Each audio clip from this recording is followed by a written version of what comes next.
As you approach Big Ben, its majestic silhouette pierces the London fog like a guardian watching over the Thames. The Palace of Westminster sprawls along the riverbank, its Gothic spires and delicate stonework creating a scene that seems plucked from a fairy tale. And yet, few know that this icon of the United Kingdom was minutes away from going down in flames. Behind its magnificent walls lies a tale of destruction and rebirth, of innovation born from catastrophe, and of a modern battle against time itself as this architectural masterpiece faces threats that could bring it crumbling down. Therefore, on today's episode, we shall peel back the layers of history to reveal the dramatic story of how the Palace of Westminster has endured, evolved, and why its future hangs precariously in the balance. As you approach the Palace of Westminster in 2025, the iconic silhouette of this neo-Gothic masterpiece still dominates the London skyline. And the Elizabeth Tower, housing the famous Big Ben, stands tall at 96 meters, its newly restored golden details gleaming in the sunlight. Entering through St. Stephen's entrance, you're immediately struck by the grandeur of St. Stephen's Hall. Marble statues of prominent parliamentarians line the walls, a testament to centuries of British democracy. The central lobby, with its magnificent octagonal Gothic vault, serves as the heart of the palace fort. As you proceed, you'll encounter the opulent royal gallery, used for state receptions and ceremonies. Its walls are adorned with enormous works of art depicting pivotal moments in British history, including the battles of Waterloo and Trafalgar. The room's lavish decorations and regal atmosphere transport you to a bygone era of imperial splendor. The tour continues to the robbing room, where the sovereign prepares for the state opening of Parliament. The focal point is the ornate chair of state, set on a dais under a canopy embroidered with the royal arms. The room's walls feature allegorical frescoes based on the legend of King Arthur, adding to its mystical allure. Next, you'll visit the House of Lords chamber, arguably the most extravagantly decorated room in the palace. Its red leather benches and brass gates exude an air of tradition and authority. The peculiar woolsack, stuffed with wool from Commonwealth countries, serves as the seat of the Lord Speaker. In contrast, the House of Commons chamber presents a more austere appearance, with its green benches facing each other in classic parliamentary style. The famous Speaker's chair stands at one end, overlooking the arena of British political debate. As you explore the palace's labyrinthine corridors, you'll discover over 1,100 rooms and 100 staircases, each with its own story to tell. The palace houses a significant collection of art, archives and furnishings, making it a veritable museum of British political history. The tour concludes with a visit to Westminster Hall, the oldest part of the palace complex. Its magnificent hammer-beam roof, the largest medieval timber roof in Northern Europe, has witnessed centuries of momentous events. Throughout the palace, you'll notice ongoing restoration work, part of a multi-billion-pound project to preserve this architectural marvel for future generations. Despite the challenges, the Palace of Westminster remains a symbol of British democracy and a testament to the nation's rich history. As you exit, you can't help but feel a sense of awe at the grandeur and historical significance of this extraordinary building. The Palace of Westminster stands not just as a seat of government, but as a living monument to the enduring spirit of British democracy and architectural excellence. Yet on a crisp autumn evening in 1834, as members of Parliament departed and the gas lamps cast long shadows across the ancient stonework, none could have imagined that centuries of history, power, and tradition were mere hours away from being devoured by flames.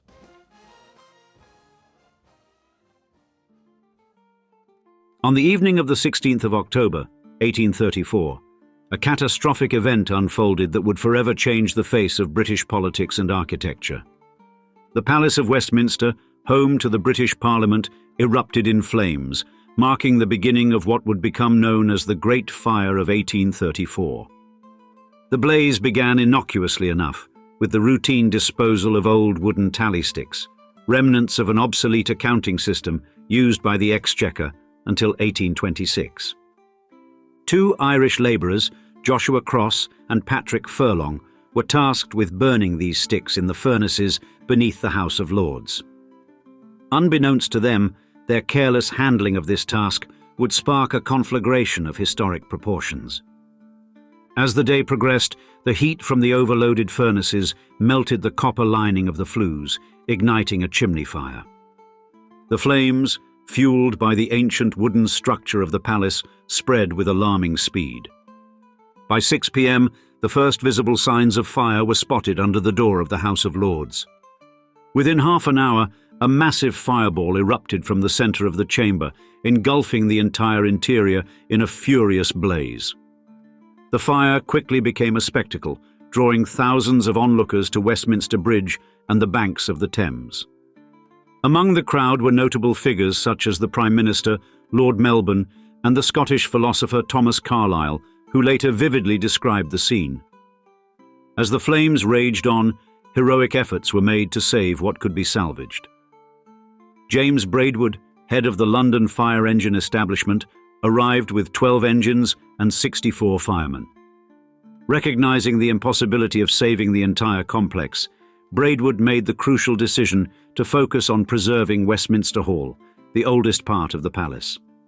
Despite the devastation, some parts of the palace complex miraculously survived. Westminster Hall, with its thick Norman walls, stood firm against the inferno. The Jewel Tower, the Undercroft Chapel, and the cloisters and chapter house of St. Stephen's also escaped destruction, thanks to their robust medieval construction and the tireless efforts of firefighters. In the aftermath of the fire, a competition was held to design a new Palace of Westminster. The winning entry came from architect Charles Barry, who proposed a grand Gothic revival structure. Barry collaborated with Augustus Welby Northmore-Pugin, a young architect passionate about Gothic design, to bring his vision to life. Their drawings promised a masterpiece of limestone, but between vision and reality lay an extraordinary challenge that would consume the next 30 years of their lives. Construction of the new Palace of Westminster began in 1840, marking the start of a monumental project that would span over 3 decades. The ambitious undertaking, led by architect Charles Barry, aimed to create a grand Gothic revival structure that would serve as the heart of British democracy. From the outset, the rebuilding process was fraught with challenges, delays, and escalating costs. Barry's original design, which won the competition in 1836, underwent significant revisions as the project progressed.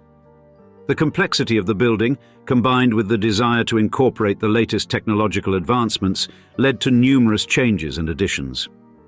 One of the most significant challenges was the integration of a complex ventilation system designed by Dr. David Boswell Reid. This innovative system, which aimed to provide clean air and regulate temperature throughout the palace, required extensive modifications to Barry's original plans. The negotiations between Barry and Reid were often tense, culminating in disputes that ultimately led to Reid's plan being abandoned after 6 years of development. The construction itself was a massive undertaking. The palace was built using sandy-colored Anston limestone, chosen for its ability to be carved into elaborate designs. However, this choice would later prove problematic as the stone began to decay due to pollution and poor quality. The project employed thousands of workers and craftsmen, many of whom spent their entire careers working on the palace. As work progressed, the scale and grandeur of the project grew. Barry collaborated with Augustus Welby Northmore-Pugin, a young architect passionate about Gothic design, to create the intricate details that would make the palace a masterpiece of neo-Gothic architecture. Pugin's contributions included the iconic clock tower, which would later house the famous Big Ben bell. The unveiling of the new building was a gradual process. The House of Lords chamber was completed in 1847, allowing peers to begin using the new space. The House of Commons followed in 1852, marking a significant milestone in the Project 1. However, it would be another 18 years before the palace was considered substantially complete. Queen Victoria officially opened the new Royal Gallery and Victoria Tower in 1852, using the full processional route designed by Barry for the first time.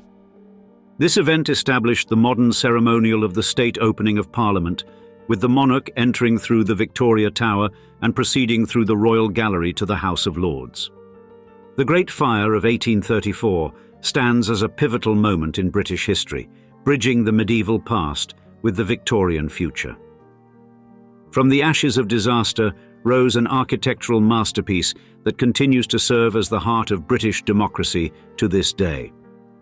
The new Palace of Westminster, with its iconic clock tower housing Big Ben, has become a symbol of London and the United Kingdom, a wonderful representation of the nation's resilience and ability to forge ahead in the face of adversity.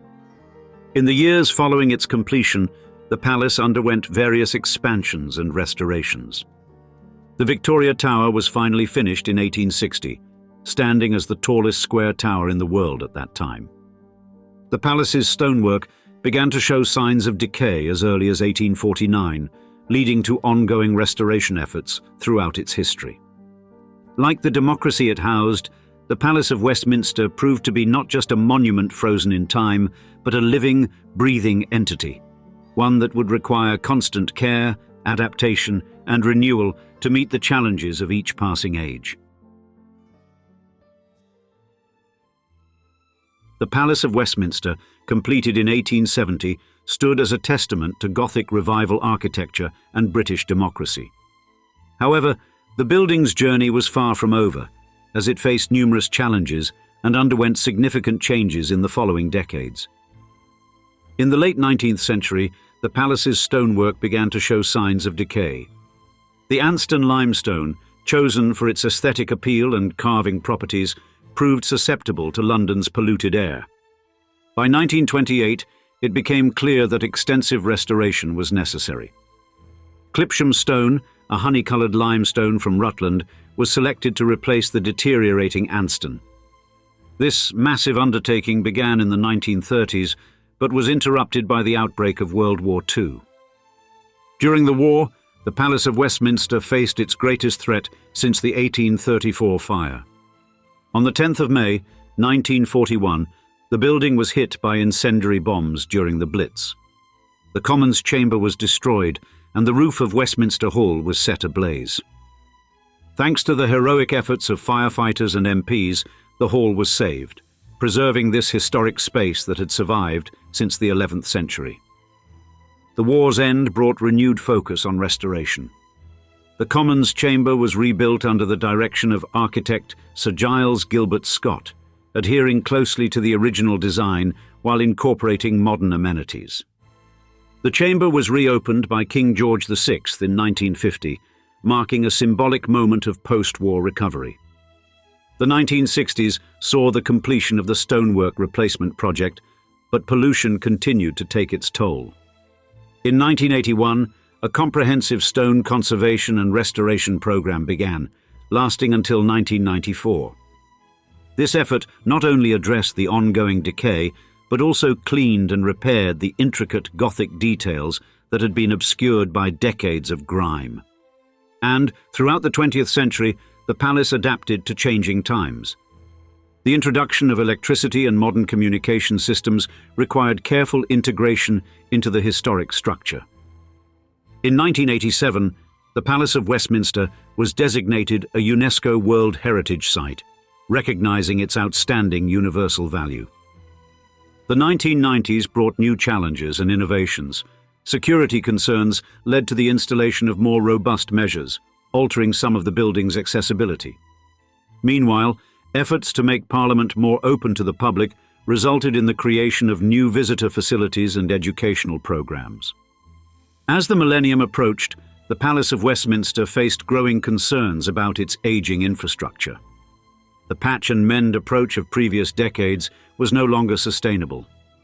In 1999, a major study was commissioned to assess the building's condition, setting the stage for the extensive restoration and renewal program that would dominate discussions in the early 21st century. Throughout its history, the Palace of Westminster has remained a working building at the heart of British democracy. Its ability to adapt and endure, despite challenges ranging from pollution to war, is a testament to its significance. As the 20th century closed, the palace stood as both a cherished historic monument and a symbol of the ongoing evolution of British governance, poised on the brink of its next great transformation. The Palace of Westminster, an iconic symbol of British democracy, is an icon of centuries of history on Albion. Yet beneath its majestic façade lies a troubling reality that has become increasingly apparent in recent years. While the palace hasn't faced a catastrophic fire since 1834, the spectre of such a disaster looms large over the historic building. Between 2014 and 2024, a startling 45 fire incidents were reported within the Palace of Westminster. This alarming frequency of fire outbreaks has sent shockwaves through the corridors of power, prompting grave concerns about the building's safety. Each incident serves as a stark reminder of the palace's vulnerability and the urgent need for comprehensive restoration. The root of the problem lies in the palace's antiquated infrastructure. Much of the vast network of pipes, cables and machinery that supply essential services throughout the Grade 1 listed building dates back to the Victorian era or the 1940s, when parts of the palace were rebuilt after World War II bombing. This outdated system has created a dangerous environment where high-voltage wires and Victorian steam pipes run perilously close to gas mains. The situation has become so dire that fire safety officers now patrol the palace continually.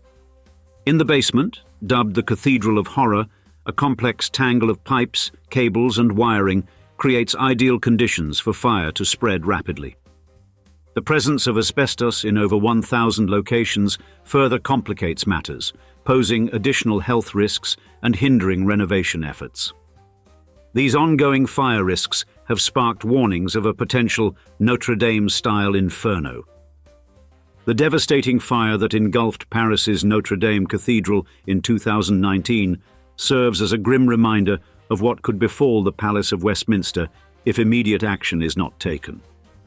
The similarities between the two historic structures, both symbols of national identity, both suffering from years of neglect, are impossible to ignore. Lord Hayne, a former cabinet minister who obtained the breakdown of fire incidents, expressed horror at the findings. "These fires demonstrate that there's a Notre Dame inferno incubating in the palace," he warned. His words echo the sentiments of many who fear that without swift and decisive action, the Palace of Westminster could face a catastrophic fate.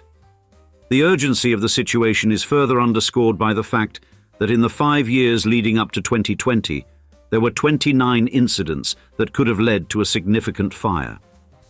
This statistic paints a picture of a building teetering on the brink of disaster, with each passing day increasing the likelihood of a catastrophic event.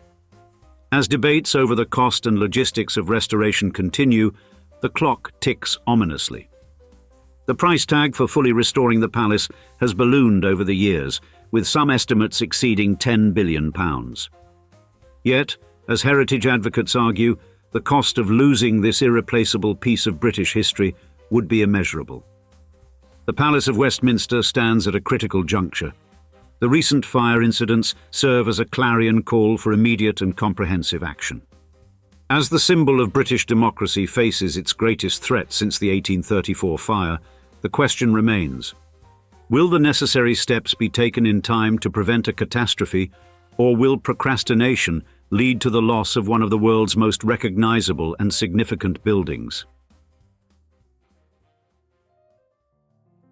As the Palace of Westminster continues to deteriorate, a major restoration and renewal program is underway to address the myriad structural issues that threaten its very existence.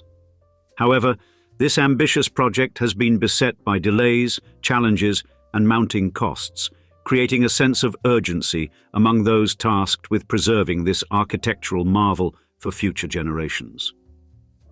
The scale of the restoration effort is staggering. The palace, with its labyrinthine network of over 1,100 rooms, 100 staircases, and 5 kilometers of passageways, requires a comprehensive overhaul of its aging infrastructure. The project aims to tackle a wide range of issues, including the replacement of outdated electrical, heating and sewage systems, many of which date back to the Victorian era. The presence of asbestos in over 1,000 locations further complicates the renovation process, posing additional health risks and hindering progress. Despite the clear need for action, the restoration project has faced numerous setbacks.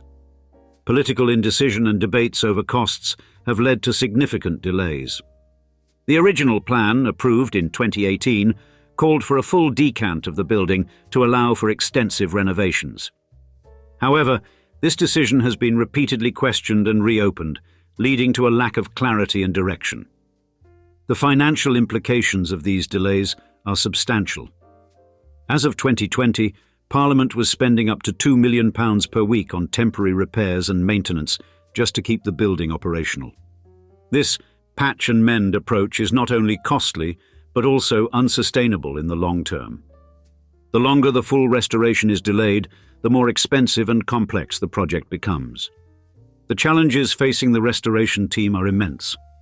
Tom Healy, Programme Director of the Restoration and Renewal Programme, highlighted the difficulty of preventing fire spread in the current structure. The building's complex layout, with its numerous hidden voids and shafts, makes implementing a comprehensive fire strategy particularly challenging. As of February 2025, the project's timeline remains uncertain. The Restoration and Renewal Client Board, composed mainly of MPs and peers, has suggested that the final decision on the restoration should be postponed until after the next general election. This further delay will allow more time to explore and cost various options, including a rolling maintenance program and a full decant scenario. And now, we'd like to see you in the comments. Have you visited the Palace of Westminster before? We are curious as to your experiences there. With that said, thanks for joining us for another episode of Old Money Mansions, and cheers, until next time.